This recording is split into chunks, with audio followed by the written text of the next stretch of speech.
हूं रामदेव की माफी। रामदेव और बालकृष्ण के वकील ने कहा कि दोनों आगे आकर व्यक्तिगत रूप से माफी मांगने को तैयार हैं। इसके बाद रामदेव और बालकृष्ण अदालत में आगे आए। रामदेव ने कहा, हम सुप्रीम कोर्ट से हाथ जोड़कर माफी मांग रहे हैं।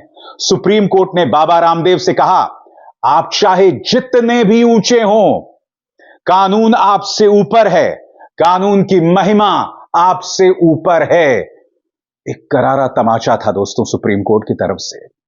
और देखने लायक बात यह थी कि वो आदमी जिसने देश को न जाने कितनी बार भ्रामक बयान दिए, अनर्गल वादे किए, काले धन को लेकर, देश की व्यवस्था को लेकर, अच्छे दिन को लेकर, आज उसकी नाक को रगड़ा गया है दोस्तों। आगे सुप्रीम कोर्ट ने नाराजगी जताते हुए कहा, 21 नवंबर के कोर्ट के आदेश जारी करने के बाद अगले दिन प्रेस कॉन्फ्रेंस की गई। इसमें बालकृष्ण और रामदेव मौजूद थे। आपकी माफी पर्याप्त नहीं है क्योंकि सुप्रीम कोर्ट में सुनवाई चल रही थी और पतंजलि विज्ञापन छाप रहा था। आपका मीडिया विभाग आपसे अलग नहीं है। आपने ऐसा क्यों किया? आपको नवंबर में चेताया गया था, इसके बावजूद आपने प्रेस कॉन्फ्रेंस की। इसीलिए आप कार्रवाई के लिए तैयार रहिए। यह देश की सबसे बड़ी अदालत है। आपने एक्ट का उल्लंघन कैसे किया? आपने कोर्ट को अंडरटेकिंग देने के बाद भी उल्लंघन किया है। आप परिणाम के लिए तैयार हो जाइए दोस्तों। आप परिणाम के लिए तैयार हो जाइए। इस एक पंक्ति से रामदेव की सारी हेकड़ी जो है ना, सारी अकड़, वो ठीक हो गई। आप कार्रवाई के लिए तैयार हो जाइए। और मैं आपको बतलाना चाहूंगा कि फटकार उत्तराखंड सरकार और मोदी सरकार को भी पड़ी है। मोदी सरकार से आज मैं फिर कुछ सवाल पूछने वाला हूं, मगर उत्तराखंड सरकार और मोदी सरकार को फटकार लगाते हुए क्या कहा गया है, मैं आपको पढ़ के सुनाना चाहता हूं। सुप्रीम कोर्ट ने रामदेव और बालकृष्ण को हलफनामा दाखिल करने का आखिरी मौका दिया है। केंद्र और उत्तराखंड से भी हलफनामा मांगा कि क्या कार्रवाई की गई। सभी से एक हफ्ते में जवाब मांगा गया। मामले की अगली सुनवाई 10 अप्रैल को है और इस सुनवाई में भी रामदेव और बालकृष्ण दोनों को हाजिर रहना पड़ेगा। मैं आज आपसे एक सवाल पूछना चाहता हूं।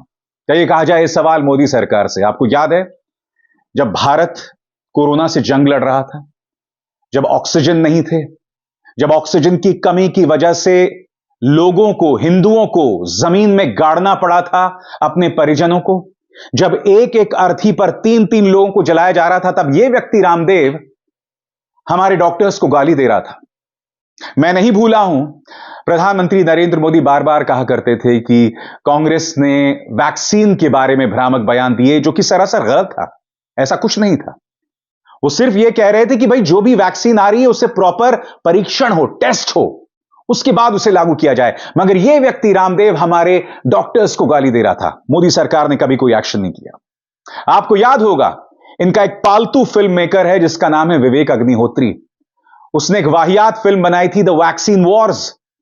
उसमें भी विपक्ष पर निशाना साधा जा रहा था, पत्रकारों पर निशाना साधा जा रहा था। मगर वो रामदेव जिसके करोड़ों फॉलोअर्स हैं, करोड़ों समर्थक हैं, वो लगातार वैक्सीन्स के बारे में, कोरोना के बारे में हमारे डॉक्टर्स को गाली दे रहा था। मगर मजाल है उस फिल्म में उसका जिक्र किया गया। फिल्म फिक्शन थी, कल्पना थी, मगर इस कदर कल्पना कि वो प्रोपेगेंडा बन गई।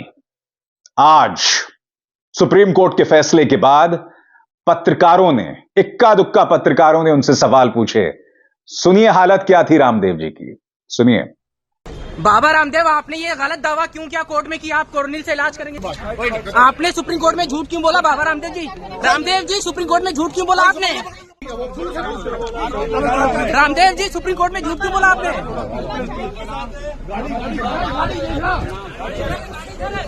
माफीनामे को अस्वीकार कर दिया सुप्रीम कोर्ट ने। सुप्रीम कोर्ट ने आपके माफीनामे को अस्वीकार कर दिया, क्या कहोगे? जैसे मैंने आपको बताया, कई गोदी मीडिया न्यूज चैनल्स चल रहे हैं पतंजलि के विज्ञापनों और केंद्र सरकार से जो विज्ञापन मिलते हैं। आज आप किसी भी गोदी मीडिया न्यूज चैनल्स में जो फटकार लगाई गई है रामदेव को, उसकी चर्चा नहीं सुनने वाले हैं। मैं नहीं भूला हूं, कई बार ऐसा हुआ है जब रामदेव जो हैं अपने तमाम प्रोडक्ट्स को लेकर टीवी पर बैठ जाया करते थे और तमाम एंकर्स उनके सामने भजन करते थे। ये कई बार हुआ है। कभी भी इनसे कठिन सवाल नहीं किया जाता था।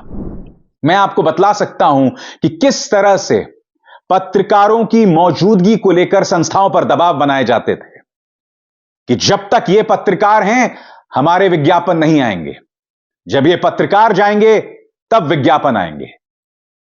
मैं खुद भुक्तभोगी हूं। मगर आज रामदेव के अहंकार की हार हुई है। उन्हें 10 अप्रैल को फिर से हाजिर होना है। मैं आपको बतलाना चाहूंगा दोस्तों कि इससे पहले उन्होंने हमारे डॉक्टर्स की तौहीन की है। याद है आपको? ये वो दौर है जब कोरोना की वजह से वैक्सीन्स का दौर नहीं था दोस्तों। तब हमारे डॉक्टर्स की मौत हुई थी।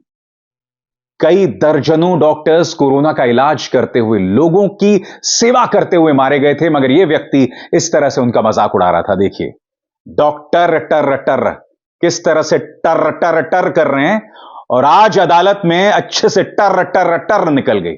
देखिए, तीसरा बोला मुझे डॉक्टर बनना है, टर टर टर टर टर टर टर टर करते रहते, टर बनना है, टर डॉक्टर।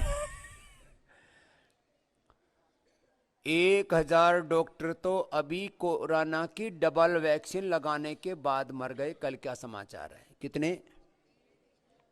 1000 डॉक्टर डबल वैक्सीन लगाने के बाद भी मर गए। अपने आप को ही नहीं बचा पाई, वो कैसी डॉक्टरी? तो मैंने कहा डॉक्टर बनना है तो स्वामी रामदेव जैसा बन, जिसके पास में कोई डिग्री नहीं और सबका डॉक्टर है। Without any degree, with divinity, with dignity, I am a doctor. इस व्यक्ति का अहंकार जो है वो आसमान छू रहा है।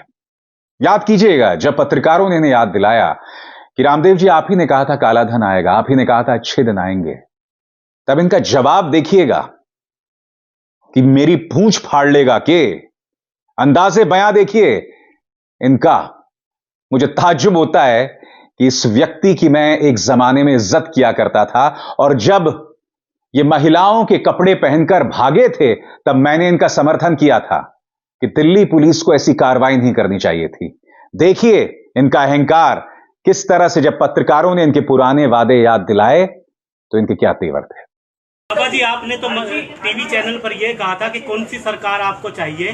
40 रुपए पेट्रोल वाली सरकार, 300 रुपए सिलेंडर वाली सरकार। बाबा जी अच्छे भी कुछ आप ही ने कहा था सरकार बनी थी। आपने कहा था कि नहीं कहा था? बाबा जी मैंने कहा था पूछ पड़ेगा मेरी। हाँ बाबा जी, आपकी कंपनी पतंजलि, बाबा जी आपकी कंपनी पतंजलि ऐसे जाता है ना आदमी को ना। बाबा जी आप ही ने कहा था। अरे आदमी को मैं कह रहा भाई ऐसे प्रश्न मत पूछो बाबा जी। मैं तेरे प्रश्नों का उत्तर देने के लिए कोई ठेकेदार है कि तू जो भी पूछा मैं उसका उत्तर दूं?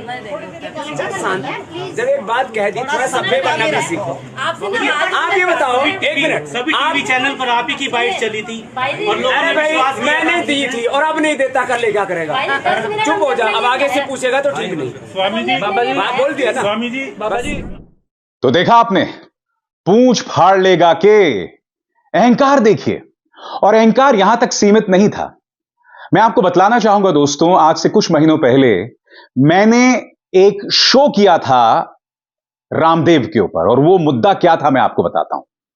इनका एक दिव्य दंत मंजन है और उसमें साफ तौर पर लिखा हुआ है कि यह समुद्री फेन से बनाया जाता है। समुद्री फेन का अगर हम सरल अंदाज करें तो यह होता है मछलियों की हड्डियां। बावजूद इसके पतंजलि की वेबसाइट में इसे वेजिटेरियन बताया गया था। अब आप बताइए, मछलियों की हड्डियां वेजिटेरियन कैसे हो सकता है? तो मैंने बाकायदा एक शो किया था और रामदेव से सवाल किए थे। आप जानते हैं रामदेव ने इसके जवाब में मुझे लीगल नोटिस भेज दिया। लीगल नोटिस, वो भी उस मुद्दे पर जो कि साफ तौर पर आपके वेबसाइट में लिखा हुआ है। आपके दिव्य दंत मंजन में समुद्री फेन है जो वेजिटेरियन नहीं है। और उस लीगल नोटिस में यह तक कहा कि इससे हमारा कुछ लेना देना नहीं है, जबकि रामदेव ने उसे बार बार एडवर्टाइज किया, उसके लिए विज्ञापन करने वो खुद सामने आए। उस लीगल नोटिस में मैंने इन तमाम चीजों का जवाब दिया। वो जवाब इस कदर करारा था कि पलट के जवाब फिर रामदेव का मेरे पास नहीं आया। मगर इससे यह पता चलता है कि जब इन्हें एक्सपोज किया जाए तो ये इस कदर बौखला जाते हैं कि वो धमकियां देते हैं, लीगल नोटिस भेजते हैं, मगर वो भूल जाते हैं कि सवाल वही कर सकता है जिसमें ताकत होती है। और आज